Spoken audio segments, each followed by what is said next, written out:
Celebrity hunting season.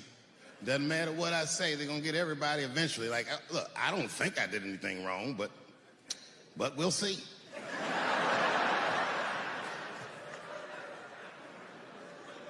They even got poor Kevin Hart. Can you imagine such a thing? Kevin Hart, let me tell you something. It was Kevin Hart's dream to host the Oscars. That's what he told me. And I remember when he told me, because I was thinking to myself, well, that's an awfully strange dream for an African American. Kind of nigga dreams of hosting the Oscars. Kevin did, that's who. And he did it. Against all the odds, Kevin became the most famous comedian this world has ever seen, and he got the job that only one black man before him had. He was going to host the 80th Oscars. And I don't know what you know about Kevin, but I know Kevin Hart is damn near perfect. As close to perfect as anybody I've ever seen. In fact, 4 tweets shy of being perfect.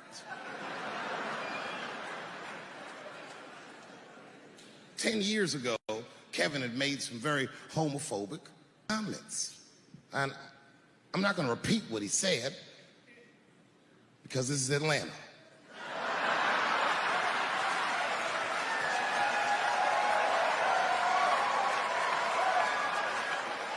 You know what I mean. I'm sure there's a lot of gay men here tonight with their wives.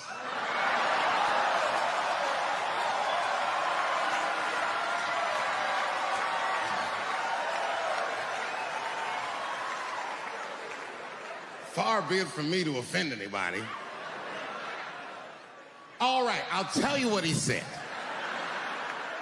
But just remember, these were not my words. These were Kevin's words. And it was a long time ago. And I'm paraphrasing because I'm not good at telling other people's jokes. Okay, Kevin said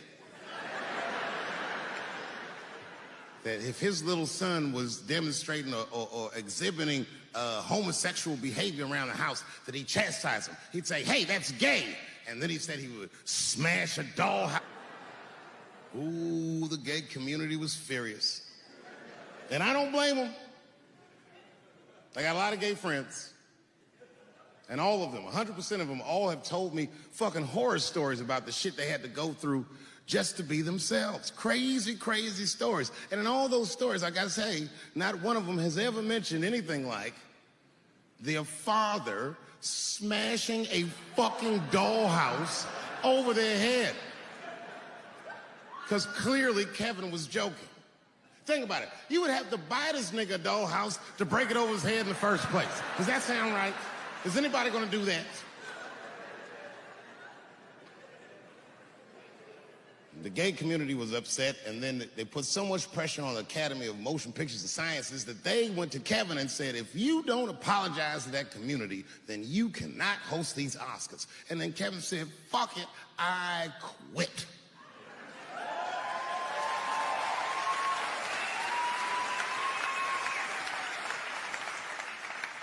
And then he went on every talk show in America and apologized for 6 weeks.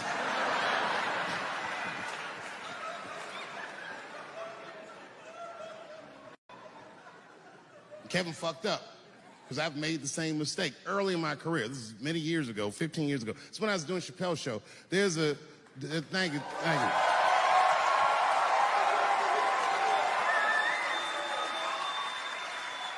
On network television, they have a department that's called Standards and Practices. This is the department that tells you what you can and cannot say on television. And if you're doing your job well, you should never hear from them. But if you're making Chappelle's show, you'll hear from these motherfuckers all the time.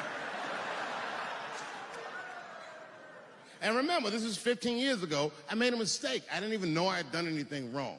I had written a sketch that had the word faggot in it.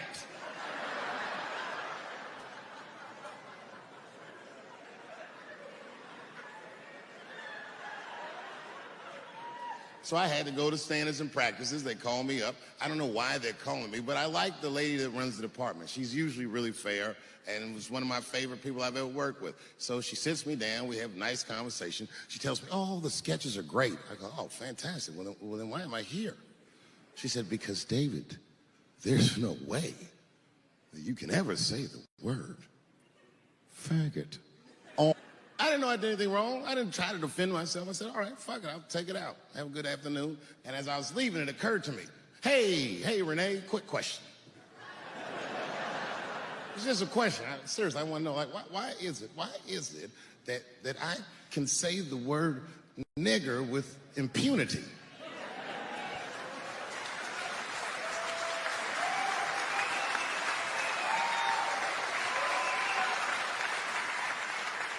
But I can't say the word faggot. And she said, because, David, you are not gay. I said, well, Renee, I'm not a nigger either.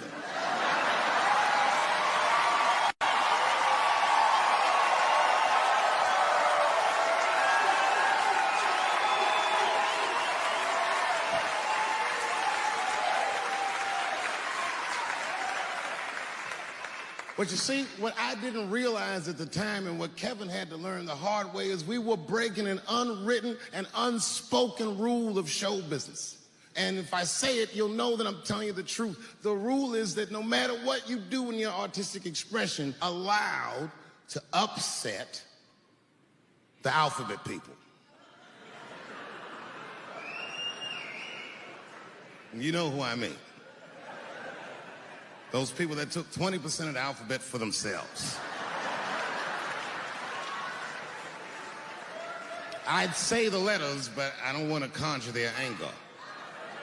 It's too late now. I'm talking about them L's and them B's and them G's and the T's. People be surprised. I have friends, all kinds of letters. Everybody loves me, and I love everybody. I got friends who are L's, I got friends who are B's, and I got friends who are G's. But the T's hate my fucking guts.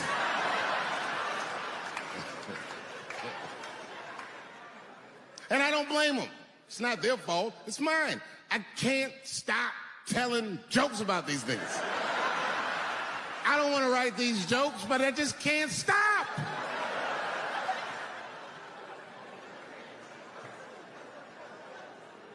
You know, you hear all those letters together all the time, LBGT, LBGT, and you think it's just one big movement. It's not. All those letters are their own together. And my guess is,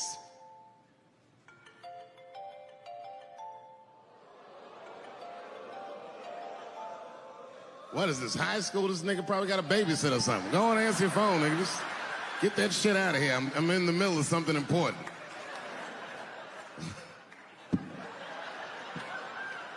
Wouldn't it be funny if we made fun of him? He's like, and he went outside like, hello? Mama's dead. Oh, no!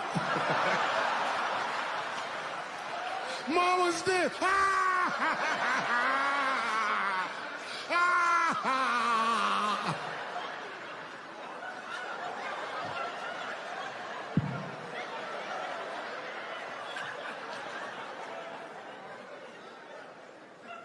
That was a weird time phone call, wasn't it? It's like his phone is gay.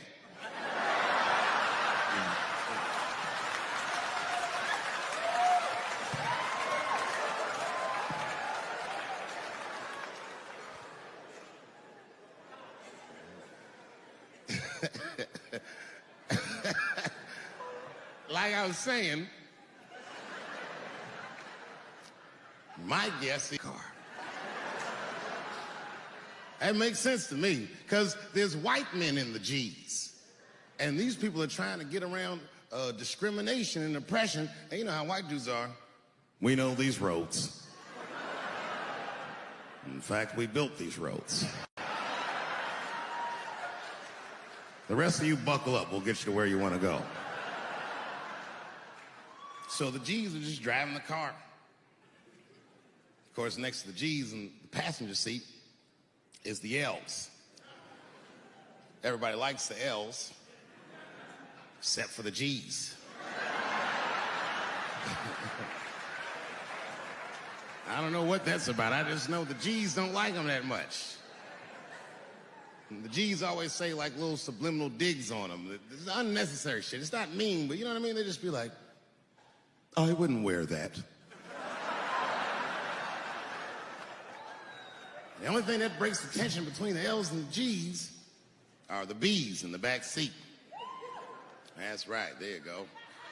Everybody scream out when you hear your letter.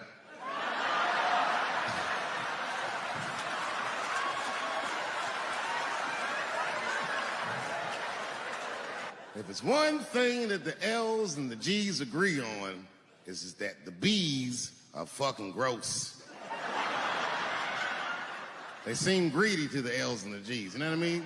They're just sitting in the back seat like, yeah, man, I'll fuck anybody in this car. What's going on, man?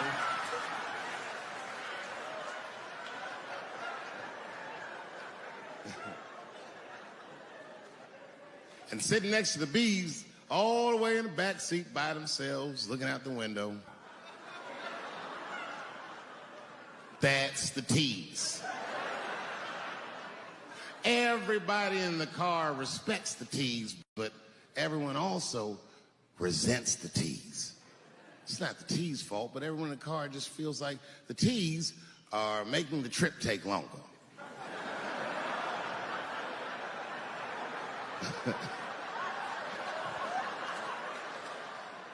Anything the T's say gets on everybody's nerves. And then the T's don't even say anything bad. They just be in the back talking to themselves. I'm hot. Shut up. Shut the fuck up, okay? Just roll the window down, you bitch. I don't know what you... What? Can you pull over at the next exit? I need to use the restroom. There is not a restroom for you for 4 states, nigga. Will you just shut the fuck up so we can get where we're going?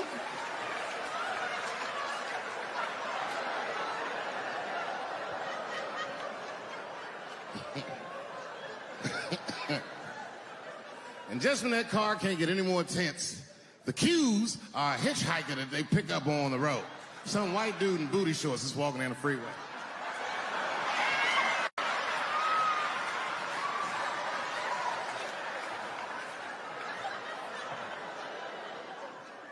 G's see him. That guy might be one of us. Hey, are you okay? You need some help? And he come over there with them booty shorts leaning on the window. Hey, what's going on, fellas? Lady. Whatever pronoun makes you feel comfortable in the back.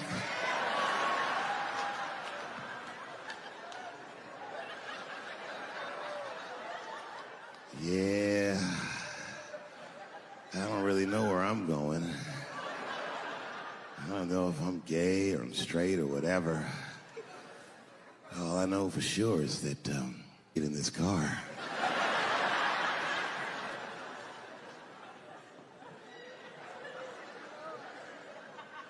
And they make him get in and sit in between the B's and the T's. I feel bad for T's, but they're so confusing. And it's not all my fault. I feel like they need to take some responsibility for my jokes. Because I didn't come up with this idea on my own. This idea that a person can be born in the wrong body.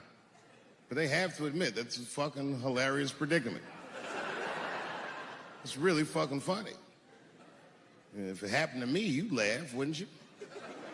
That wouldn't be funny if it happened to me? I think it would be. What if it did? What if I was Chinese, but born in this nigga body? That's not funny.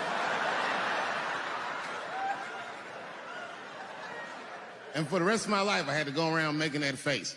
Hey, everybody, I'm Chinese. And everyone get mad. Stop making that face. That's offensive. What? This is how I feel inside.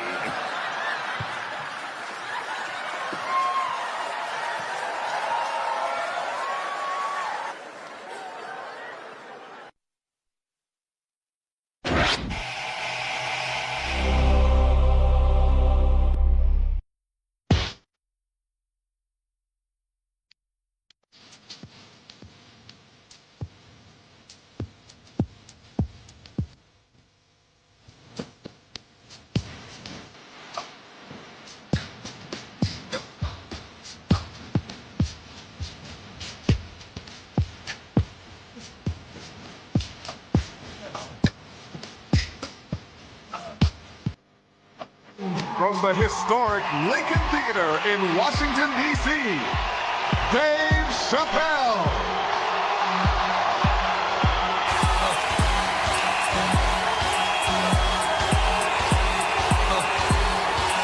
Thank you.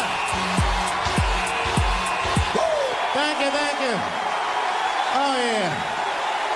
Oh, yeah. All right. No, really. Boy. That'll make it good to come home, boy, I swear. I know, man. It's been a while. It's been a while. DC's different. I've been gone, man. It took me years to be able to do this show, boy. DC has changed. It's different now.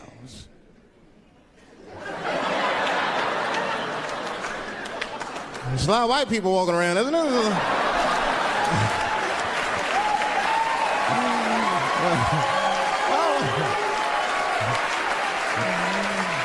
I mean, I left D.C. in the 80s. It was not like this in the 80s. When crack was going on. Remember when crack was going on? White people be looking at D.C. from Virginia with binoculars and shit. Oh. Well, that looks dangerous. Not yet. New white people. You can't scare these white people. I tried.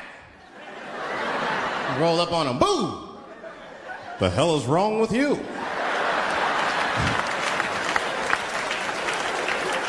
Those days are over. I'm glad that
that's when that white friend comes in handy. Uh-oh, Ernie, you want to get this one? Come on now, come on now. Do something. So black people are very afraid of the police. That is a big part of our culture. No matter how rich you are, how old you are. We're just afraid of them. We got every reason to be afraid of them. You know what I mean? Like, you're a white lady. You ever been pulled over before? You know, and then what they say, let me see your driver's license and your registration, right? See, I'm just guessing. That's not what they say to us. Well, you wouldn't believe what they say to us. Spread your cheeks and lift your sack. Like, what the fuck? Excuse me? You heard me. Spread open your cheeks and lift your sack. I got a driver's license, too. There's easier ways to prove who I am and shit. What does that prove? I can't go to the bank like that. Cash my check. What do you mean you don't have any ID? Wait a minute.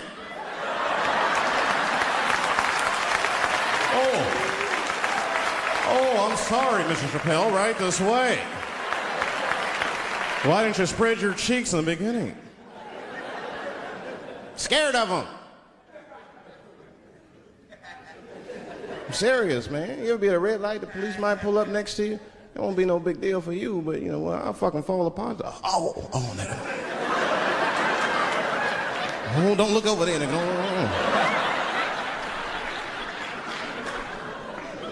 But I didn't always know that was a black thing. It took me a while to figure that out. I learned that shit in New York. I was in New York City. Now, I was hanging out with a friend of mine. He's a white guy, you know. We were just hanging out. And we were lost in the city, you know, we were smoking a joint. Now, I don't know if it was a coincidence that we were lost and high and shit, but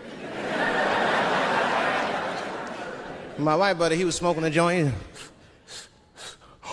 Dave, it's the goddamn cops.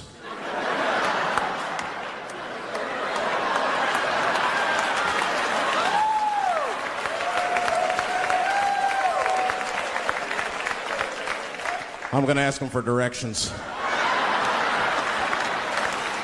I said, Chip, no! Chip, don't do it! It was too late. He was walking over there. This man was high as shit. Excuse me, sir. Touching him and shit. Excuse me. Need some information. Start confessing things he shouldn't confess. I'm a little high. All I want to know, which way is 3rd Street? The cop was like, hey, take it easy. You're on 3rd Street. You better be careful. Go ahead, move it. Move it. And that's all that happened. That's the end of the story. Now, I know that's not amazing to some of you, but you ask one of these black fellas, that shit is fucking incredible, isn't it? I'm saying a black man would never dream of talking to the police high. That's a waste of weed.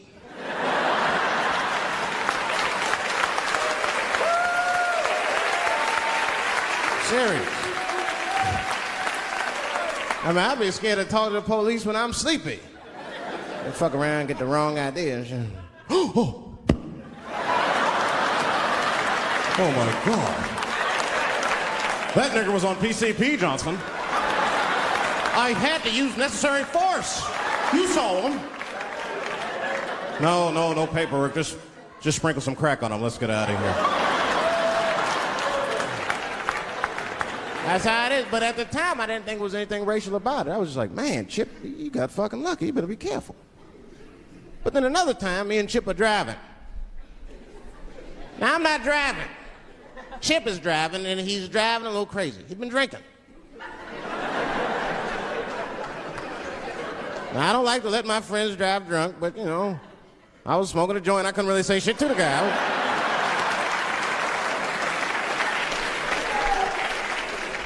And we get at a red light. We stop at a red light, and a car pulls up next to us, and I'll never forget it. Chippy looks at me, he's all drunk, and she's like, Dave, I'm gonna race him.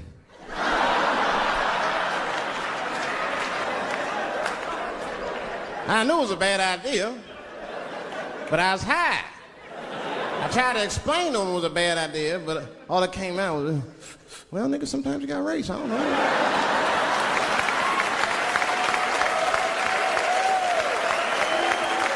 Man, that light turned green and Chip took off, zigzagging and shit so no one could pass me. The other car didn't even know he was racing.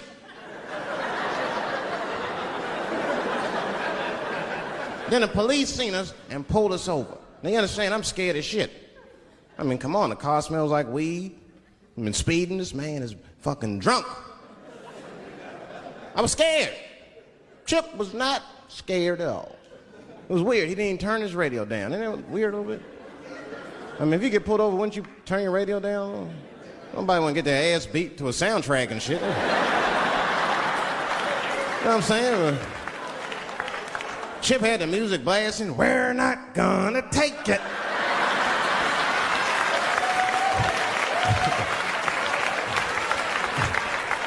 He looked at me and said, Dave, just relax. Close your butt cheeks. Just relax. Let me do the talking. You want to know what he said? This is almost exactly what he said. I couldn't believe it. He says, oh. Sorry, officer, I didn't know I couldn't do that.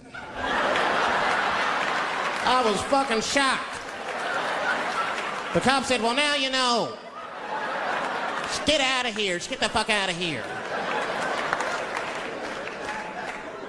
Chip said, okay, I will, sir. Thank you. What? What's wrong with you, Dave? I didn't know I couldn't do that. He said, that was good, wasn't it? Because I did know I couldn't do that.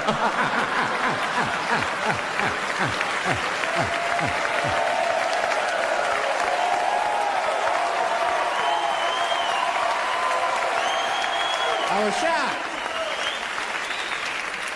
I wasn't shocked at the audacity of it. I was just shocked because I would have never thought to say that. I don't think any black dude would think to say that because they know we know the law. Every black dude in this room is a qualified paralegal and shit. He knows the law. I mean, if one of us even start to do something wrong, an old black man will pop out of nowhere. Nigga, don't do that. That's 5 to 10. Watch out. Well, we know the laws and the penalties. Guy Chip didn't even know he couldn't race. I'm not saying I don't like police. I'm not saying that. I'm saying I'm just scared of them. Nothing wrong with that. Sometimes we want to call them too. Somebody broke into my house once. It's a good time to call them, but I don't. The house is too nice. It ain't a real nice house, but they never believe I lived in it. Oh, he's still here. Oh my God. Open and shut case, Johnson. I saw this once before when I was a rookie. Apparently this nigger broke in and hung up pictures of his family everywhere. Well, let's sprinkle some crack on him and get out of here.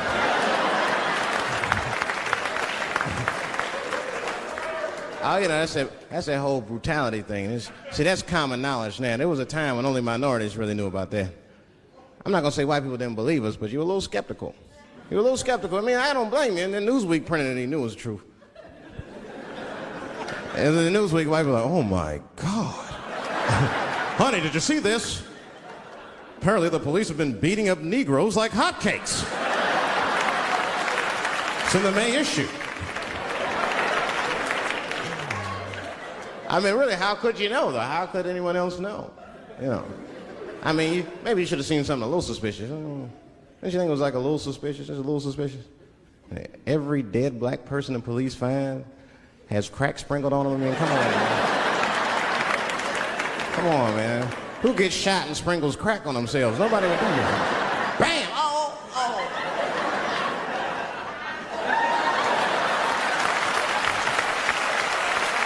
I don't want to leave no mysteries.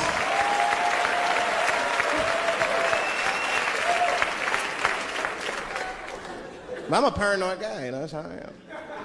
I'd be scared to call 911 for anything, even if it's like a fire or anything. Because they tape those phone calls. I see the shows, they tape them, and then they play them on television. That's fucked up. Now, I'll say anything if I'm scared. That shit is private, you know what I mean? What if I get killed? They start playing that 911 tape on the news, I'm dead, I can't explain myself to my buddies and shit. We watching the news. We have Reg Chapman on the scene. Reg, what's going on out there? That always takes a guy on the scene a minute. Hi, Bob. Hi, yes. We just got hold of a copy of Dave Chappelle's Frantic. 911 emergency call. Remember, viewers, some of this language is disturbing.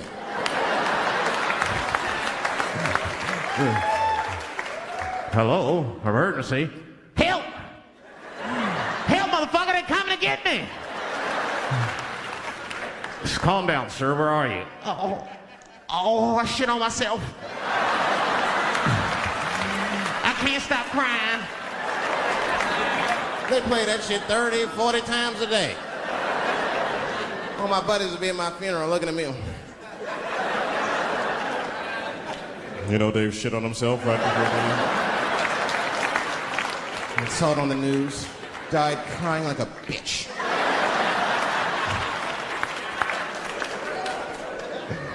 I'll be dead. I can't defend myself. That's not a nice thing to do. That's not a nice thing to do. I mean, it's a 911 tape. How do they expect you to sound? Of course you're going to be scared. It's an emergency. There's nobody calls 911 cool and relaxed. That shit would sound ridiculous. Hello, emergency. Hi. Hey, 911, how are you? Yeah.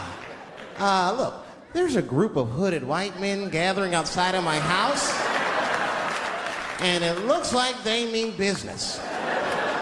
Get out here, nigger! I gotta go. You guys try and hurry.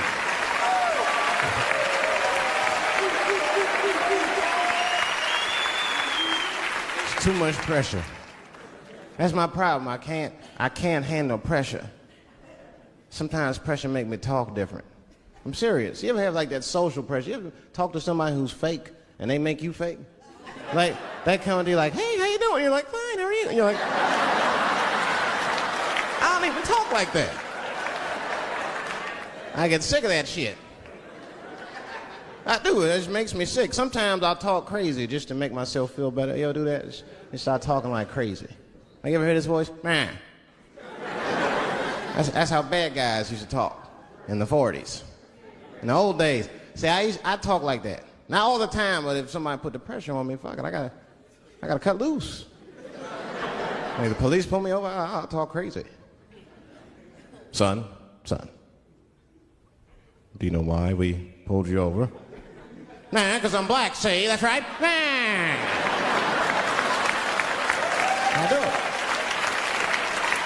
It's not illegal to talk like that. How do they know I don't talk like that every day? Stop talking like that. Stop talking like white copper. Nah. That's how I talk, see?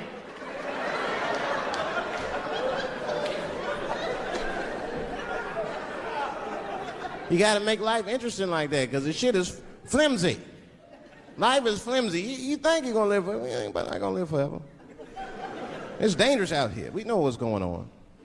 I travel now, you know. I used to think D.C. had the roughest ghettos in the country. Nah, nigga, I have seen some shit now. Oh, there's some rough areas outside of D.C. Yeah, everybody should go to the ghetto. I was taken to the ghetto one time. That's the worst. When you get taken and you're not expecting to go. You know, usually you want to know when you're going to the ghetto, like, I'm going to see some wild shit. I got to prepare myself. I'm going to see something crazy. When you're taken, it's different. I had a limousine driver. It was after a show. It was late at night. It was like 3 in the morning. I had a limousine driver. He was a nice guy, talking to me and shit. Oh, hey, where you from, dog? D.C.? Word? That's a rough city, man. And his cell phone started ringing. Hold on 1 second. Hello? Oh, what's up, nigga? What? What the fuck? Slow down. What the fuck? No! No! No! Fuck that, nigga. Fuck it. I'm on my way.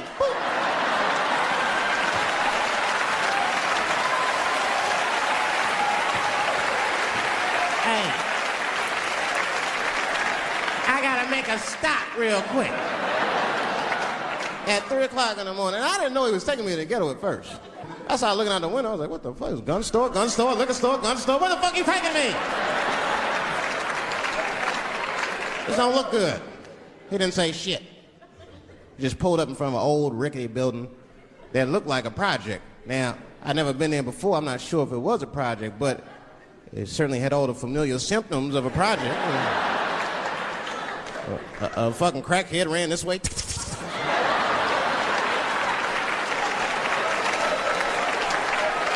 And then another one jumped out of a tree and shit. And I said, I'll be right back. And left me. Took the keys with him and just left me. At 3 o'clock in the morning, in front of a project, in a fucking limousine. This was not good. I was like, man, I gotta look around and see if I can see some landmarks and figure out where I'm at. Might have to escape on foot. Now, this is when I knew I was in a bad neighborhood. You only see this in the worst neighborhoods. Remember, it's 3 o'clock in the morning. It's 3 o'clock in the morning. I look out the window. There was a fucking baby standing on a corner. Look at this. And the baby didn't even look scared. He was just standing there.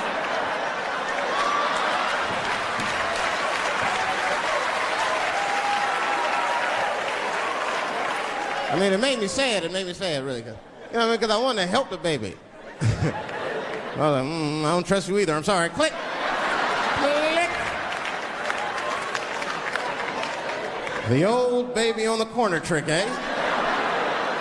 I'm not gonna fall for that shit.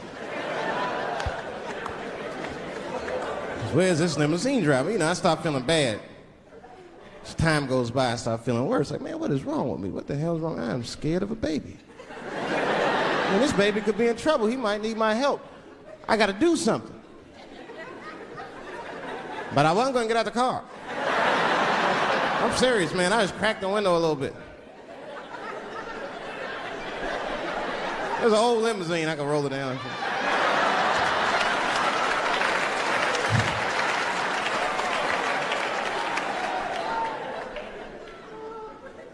Hey, baby. Baby, go home, man. It's 3 o'clock in the morning. What the fuck are you doing up? The baby said, I'm selling weed, nigga. I said, oh, shit.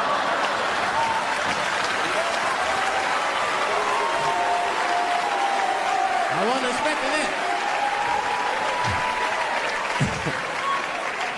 I'm serious. I had to buy 2 bags from him to calm my nerves. Let me get 2 from him. Got back in the car and rolled me a joint, man. So, that shit was scary, man. Every once in a while, like a crackhead would come up to the car and look in the window. It was like Jurassic Park and shit. He'd be looking on the car. Hey, get out of here, cracky. That baby was still standing there, man. Then I started feeling bad again. Yeah, weed make you feel guilty sometimes. You know. Man, what is wrong with me, man? I have just bought weed from an infant. I can't condone this kind of behavior. What am I thinking? I can't let the fear ruin my morals. Gotta do something.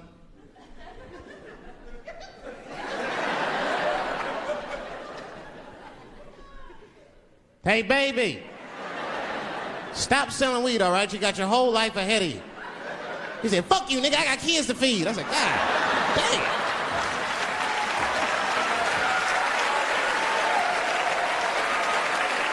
Sam. And just at that very moment, one of the crackheads was running across the street and got hit by a car. I know it was a hit and run. The police did it. That's all right. They sprinkled some crack on him and got back up.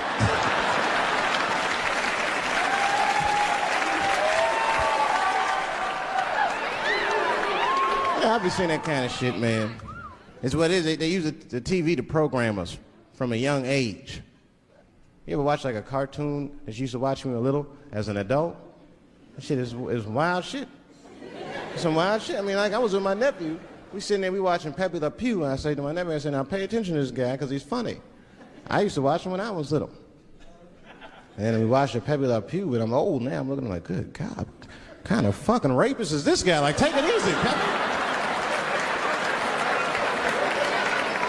My nephew was sitting there cracking up. Hee. See, sometimes you gotta take the pussy like Pepe. Like, no.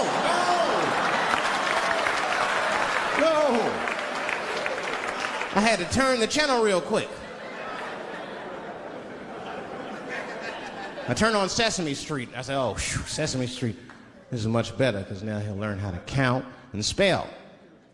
But now I'm watching it as an adult and I realize Sesame Street teaches kids other things. It teaches kids how to judge people and label people. That's right.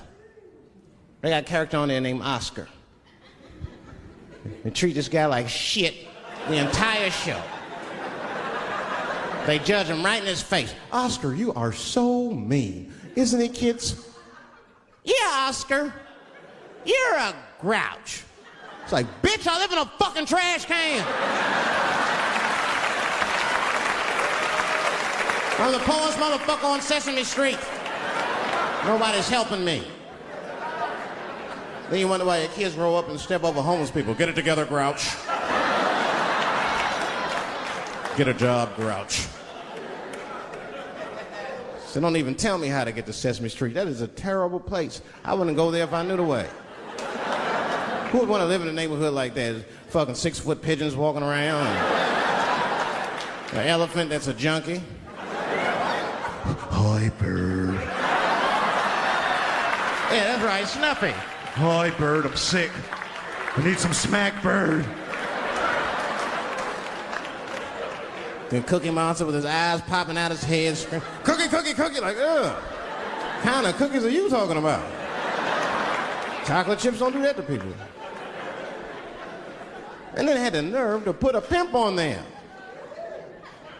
They didn't come out and say he's a pimp, but I know a pimp when I see one. They called him the Count. Had a cape and everything. You just see him pimping. Bitch, where is my money? You've been late 4 times, I've been counting.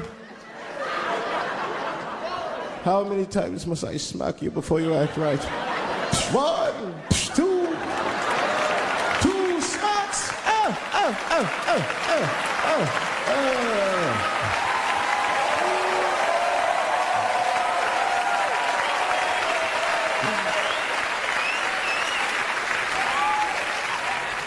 That's the thing, there's so much stuff to worry about. You know, the more you know, the more you don't know and shit. You know, like a lot of people be telling me, Dave, you know, you just gotta relax. The racism thing be bugging you too much. I be thinking about it. Sometimes shit'll happen. You know, a lot of black people can relate to this. Have you ever had something happen that was so racist that you didn't even get mad? You were just like, God damn, that was racist. I mean, it was so blatant, you were just like, wow. Like, you almost like it didn't even happen to you. It was like a fucking movie. That was like you was watching Mississippi Burning. Wow. That happened to me. I was in Mississippi. I was in Mississippi doing a show, and I go to the restaurant to order some food, and I say to the guy, I say, I would like to have, and before I even finish my sentence, he says, the chicken. I said, what the fuck? I could not believe it. Could not believe that shit. This man was absolutely right. I said, how did he know that I was gonna get some chicken? I asked him, I said, how you know that? How did you know I was gonna get some chicken? He looked at me like I was crazy. Come on, buddy. Come on, buddy. Now, everybody knew as soon as you walked through the goddamn door, you're gonna get some chicken. There's no secret down here that blacks and chickens are quite fond of one another. And then I finally understood what he was saying, and I got upset. I wasn't even mad. I was just upset. I wasn't ready to hear that shit. All these years, I thought I liked chicken because it was delicious. Turns out I'm genetically predisposed to liking chicken. I said, it's whack. I got no say in the matter. I got ruined chicken for me. I'm scared to eat it in public. I want somebody to see me and say something. You know what I mean? Like, you be eating some chicken.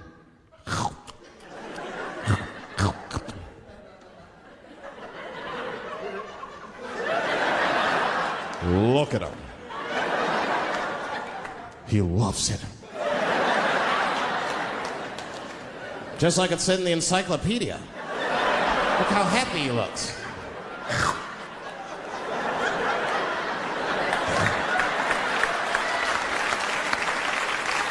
Sometimes this world be too much to deal with. That show business be crazy. That's where the cultures really collide. Show business bring a lot of races together. Sometimes it works, sometimes it don't. This is one thing that happens that's funny. You know, sometimes I'll be on a business call, right? You know, like with a lawyer or something. You know, my lawyers be white, and like we'll be on a call, right? And they'll be like, "Oh, okay, Dave, we're gonna close the deal. Is that fine with you?" I'll be like, "Yeah, that's good for me." Great. You have a good weekend, Dave. I'll be like, "All right, you too, man. Peace." Oh, all right, bye-bye.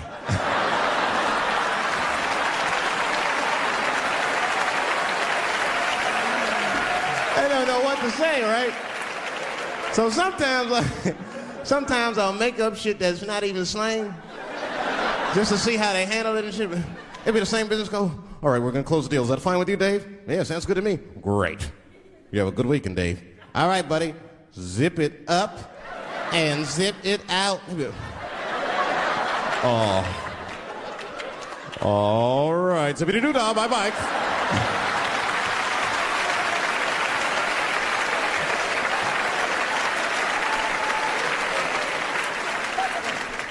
Sometimes, sometimes racism works out in black people's favor. Now, it doesn't happen often. It happens very rarely, but when it happens, it is fucking sweet.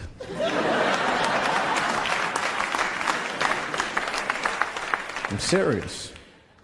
This one time racism saved my life, man. I was on a plane.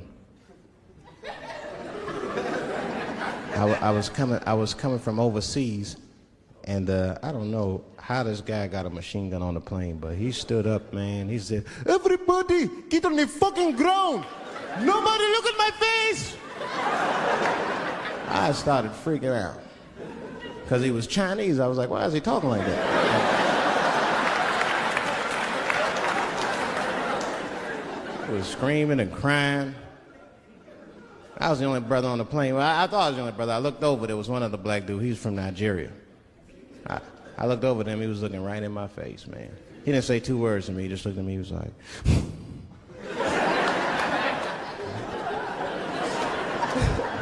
He didn't need to talk. I knew just what he was talking about. I looked right back at him. I was like...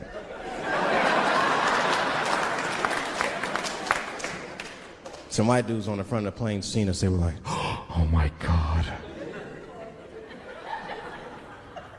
I think those black guys are going to try to save us."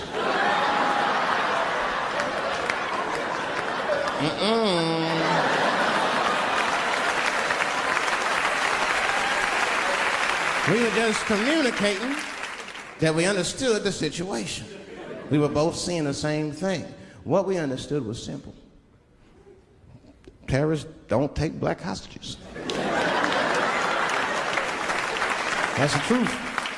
I have yet to see one of us on the news reading a hostage letter and shit.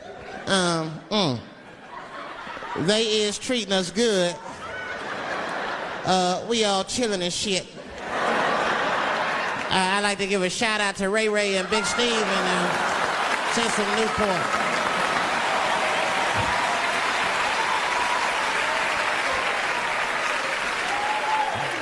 You're not gonna see it.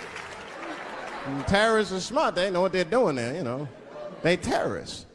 They know what black people's bad bargaining chips.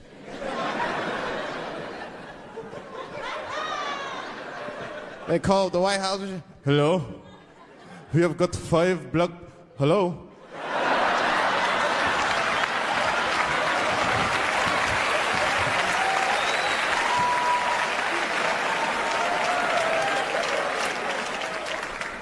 You'd be back in D.C. You know, I was thinking, man, this is an election year. I'm gonna ask you, you're a white guy, do you know who you're voting for yet? Don't know, do you? Now, you see that? You see what just happened here? Let me tell you something. That is a cultural thing. He knows who he's gonna vote for. He's just not gonna tell me. See? I've noticed that. That is a cultural thing. White people do not like to talk about their political affiliations. It's a secret. You ever ask a white guy who's voting for you? "Hey, Bob, who are you gonna vote for?" Dave, whoa. Take it easy now. Take it easy. So anyway, I was fucking my wife in her ass, right? And I mean, it was something else. Yeah, but who are you voting for? Dave, come on with the voting. I'm trying to tell you about fucking my wife, and you're asking me all these personal questions. They don't like to divulge that information because it matters to them. Black people talk about that shit. Black people will openly talk about politics. Black people will openly talk about beating up politicians and shit. If I see George Bush, I'll kick his motherfucking ass for cutting my Medicaid. Okay, they always say it. Black people just say it. But there's a reason for that. It matters more for them. It matters more. Black people see even when I vote, right, which I don't, but even when I think about who I would vote for, right, I don't even look at their political policies. I just look at their character. You know what I'm saying now? You gotta read, no, I'm serious. You gotta read between the lines. You look at Clinton, and black people like Clinton, because we've seen him on the campaign. I saw one thing on the campaign trail. He actually just picked a black baby up and kissed him. "Come here, you little nigger baby." Mwah, just kissed him. I said, I like that. He did not hesitate or nothing. You see George Bush Jr., he be there, ugh.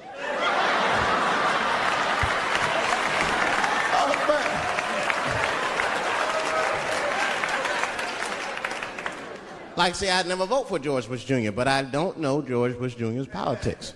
The only thing I know about George Bush Jr. is that guy sniffed cocaine. That's right. Now, listen, we cannot have that shit in the White House. That might be fine for a mayor, but goddamn it, not in the White House. Not in the White House. You know what I'm saying? The stakes are too high in the White House.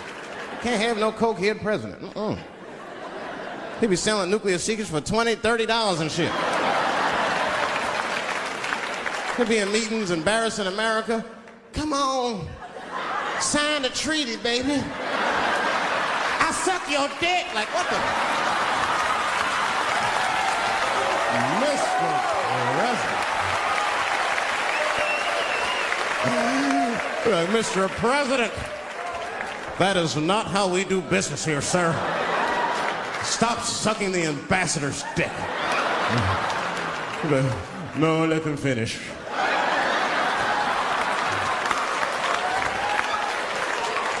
I will sign the treaty. There will be peace in Israel finally. I'd vote for Clinton again if I could. At least it's always better.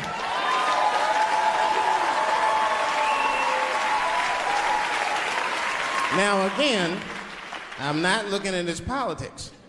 Don't know what his politics are. I'm just looking at his behavior. I understand that kind of behavior. I know a lot of dudes with them shortcomings. Weed-smoking fornicators. There's a lot of them. I mean, come on now. Let's be honest. Let's be honest. Bill Clinton was not the first president to do what he did. Now, let's think back for a minute. Remember a guy named Kennedy, John F. Kennedy? Remember him? He fucked Marilyn Monroe. Matter of fact, him and his brother Bobby fucked Marilyn Monroe. And history doesn't talk about that much. You know why history doesn't talk about that much? Because those two pages in history are stuck together. They was getting it on. They were getting it on. I seen the tapes. Remember the tapes? She'd be singing on there. She'd just party, stressing them out. Happy birthday, Mr. President. Bitch, my family's here.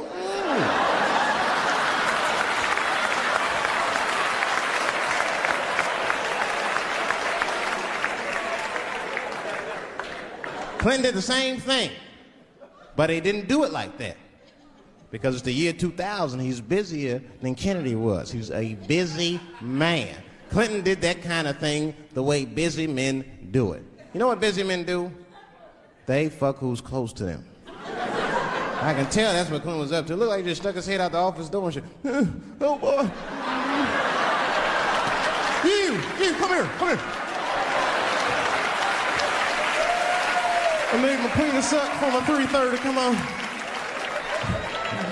Oh, boy. He's probably looking at Kennedy's picture and shit. Oh.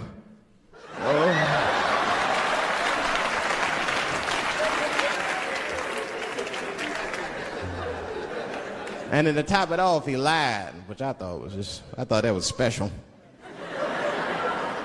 I did, man. I know how he did.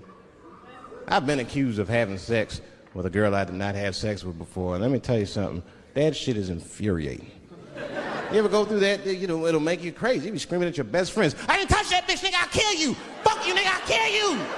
Please believe me. Please believe me.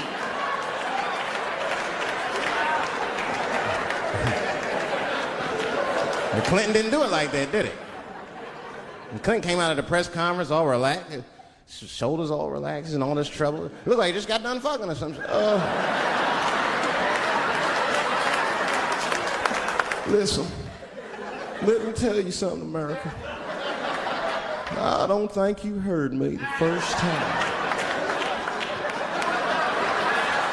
I did not have sexual relations with that woman, Miss Lewinsky.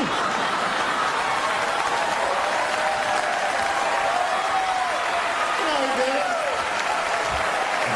You know he did it.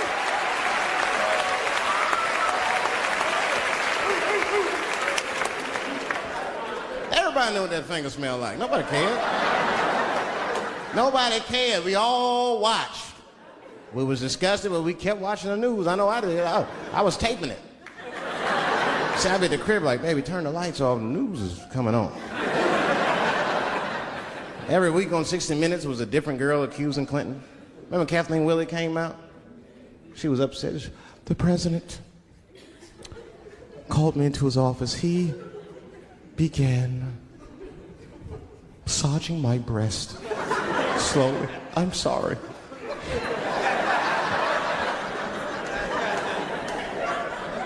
And then he placed my hand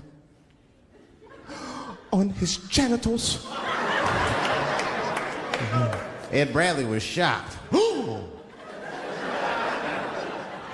Was he aroused? I was at home like, yeah, was he aroused?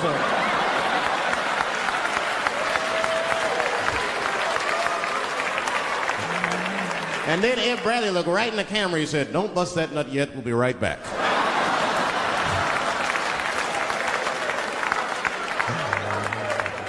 Oh, man, the news had never been so good. But there were no victims. There were no victims. Only one I feel sorry for is that Lewinsky. I feel a little sorry for her. Don't y'all feel a little sorry for her at all? God damn, y'all, come on, man. Have a heart. That's a hard thing to be famous for, man.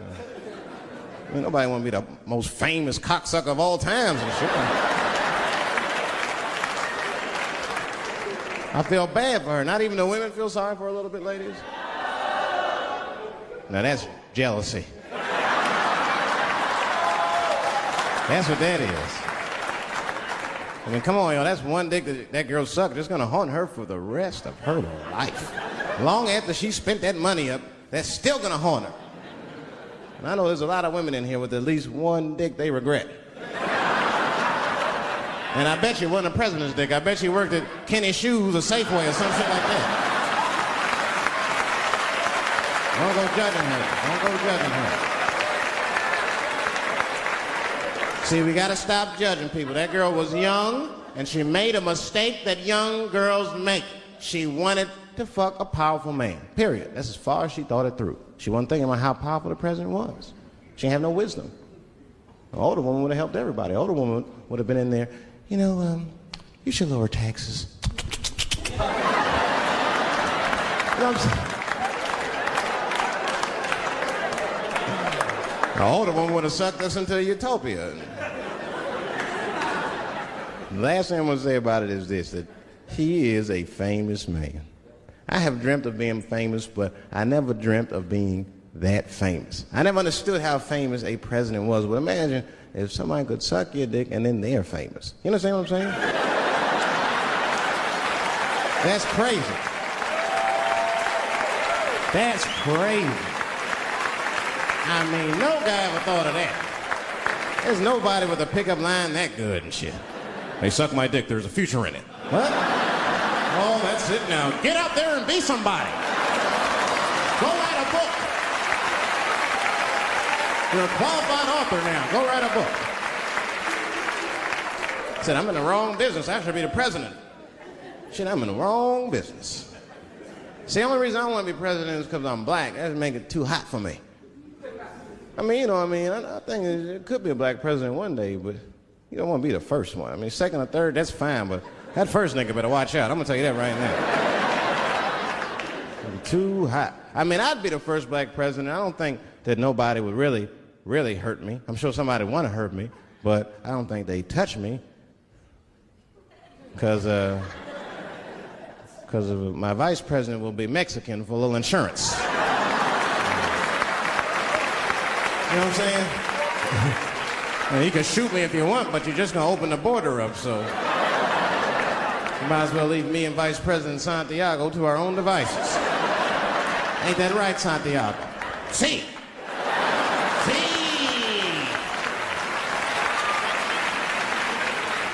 Elian can stay. Don't worry, I don't got no Elian jokes. All I'll say about Elian is thank God he's Cuban. Because if he was Haitian, you'd have never heard about his ass.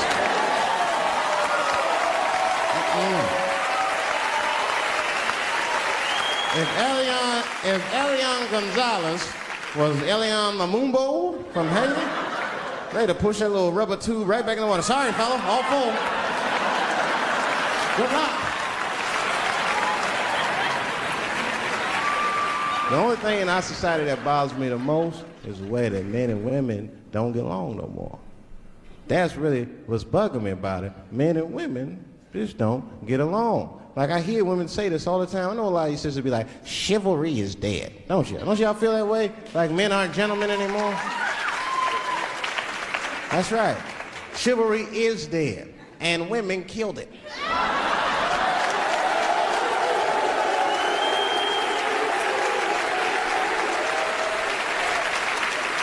There's a fundamental difference in the way we're going to see things. We're not going to see eye to eye on this issue. We're just not. Our tests in life are different.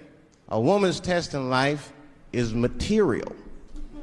A man's test in life is a woman. Now, by test, I mean that those are the things that we desire. Men have nice cars. Not because they like nice cars, because they know women like nice cars. That's how it goes. Because men are hunters, and the car is the bait. And a woman comes and says, ooh, nice Porsche. Gotcha, bitch. That's how it is. That's true. Come on now, you go to a woman's house, her house be comfortable as shit. Women love comfortable surroundings, so men get comfortable surroundings. But let me tell you something. If a man could fuck a woman in a cardboard box, he wouldn't buy a house. But that's still not where chivalry got killed. Chivalry got killed by the feminist movement on the magazines that got women going crazy, because women got too much advice about men from other women. And they don't know what the fuck they talking about.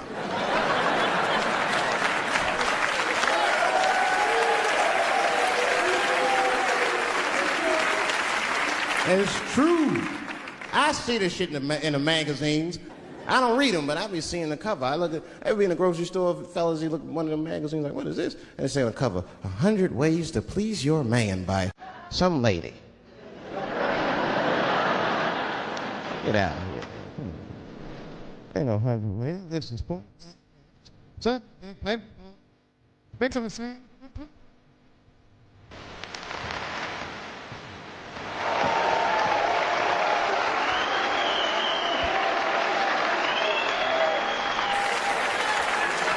And then the magazines trick the women. The magazines start picking at your self-esteem. Every page you turn, you start feeling fatter and uglier, and you feel like your clothes aren't good enough. And the magazines have you forgetting how fucking beautiful you are. And that's what happens. Now look what happens.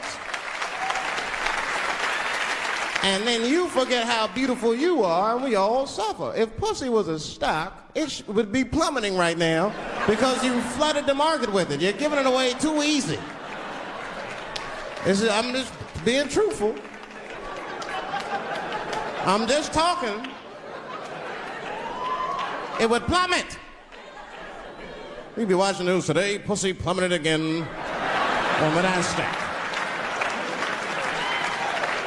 Gold is up 10 points. You can see it. You ever have this happen? This is how confusing it is. This is the practical application of what I'm talking about. Like a guy be out, this happens to a lot of guys, you be out at a club, bar, right? You're kicking with your boys, and a girl walks by, and man, she looks good. She looks good. Not good in that classical way. I mean, you know, I'm talking good. Like, she got half her ass hanging out her skirt. Her titties are all mashed together, popping out the top of her turtleneck and shit.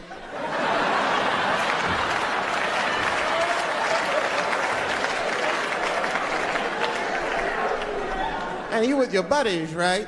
You with your buddies, you got a couple drinks in you, and you see a girl like this, you might try to talk to her. This might not come out right. I don't know what you say, but damn, look at them titties! Right? The girl gets mad at you. Oh, wait a minute. Just because I'm dressed this way does not make me a whore. Which is true. Gentlemen, that is true. Just because they dress a certain way doesn't mean they are a certain way. Don't ever forget it. But ladies, you must understand that that is fucking confusing. Just is.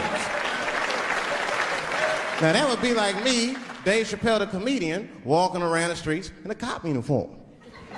Somebody might run up on me. Oh, thank God. Officer, help us. Come on, they're over here. Help us.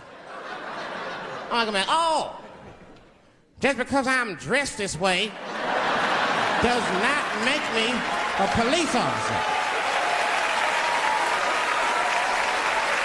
You understand what I'm saying?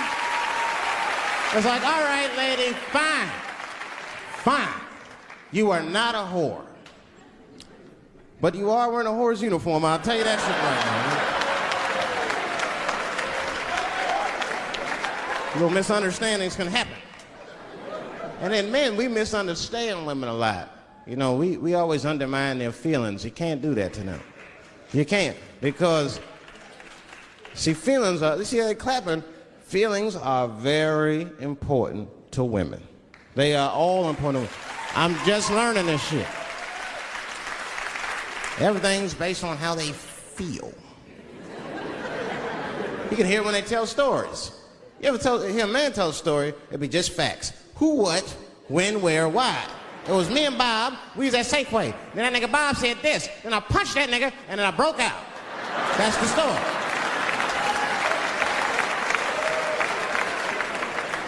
That's the story. Women tell stories, all these feelings. Well, first of all, you have to understand, I was on my period, and I just talked to my mother, so I was feeling like, God damn, there's too many feelings. What the fuck happened? Get to it. But I gotta talk about them. Gotta talk about them. That's how they always get me. I'll be sitting there, watching TV, chilling and shit. My old lady come up to me. David, we need to talk. Fuck! I don't say that out loud. That's how I feel inside. Because I know every time we need to talk about some shit that I gotta do. We don't ever have to talk about anything she needs to do.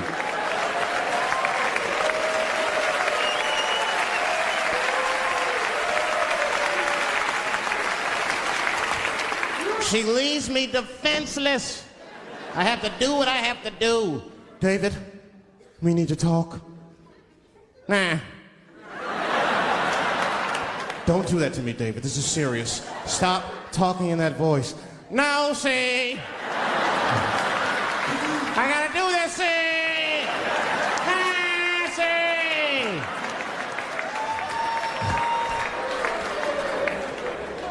I complain, but I'm happy I'm with somebody. I don't want to be single. I don't like that. Sometimes you go to them single clubs, you see too much. I was on the road, one club, and I seen a thing they call a thong contest.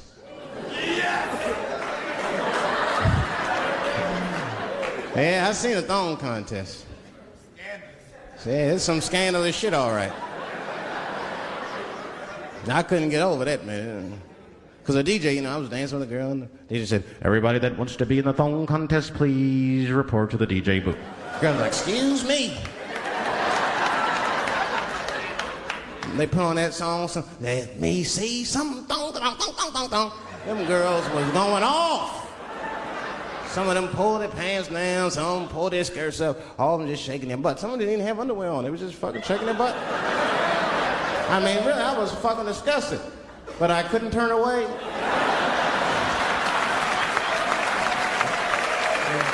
But no, please, for the squeamish, just plug your ears. All right, one of the girls, you get so into it. There's no cops around, right? But she actually, I'm sorry to tell y'all this, she spreads her butt cheeks open. She spreads her butt cheeks open in the middle of a crowded disco, right? I was disgusted because I was like 10 yards away from her. I was like, oh my God.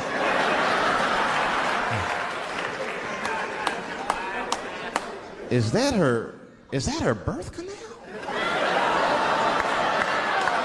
Oh, it gets worse. Good God Almighty, is that a baby? I know that's gross. It's gross, because it was a baby. Oh. It was the same baby from the project. She's like, I snuck in the club, nigga. I got that weed if you need me. Just pat on the ass, and I'll come out. Hey guys, thank you very much.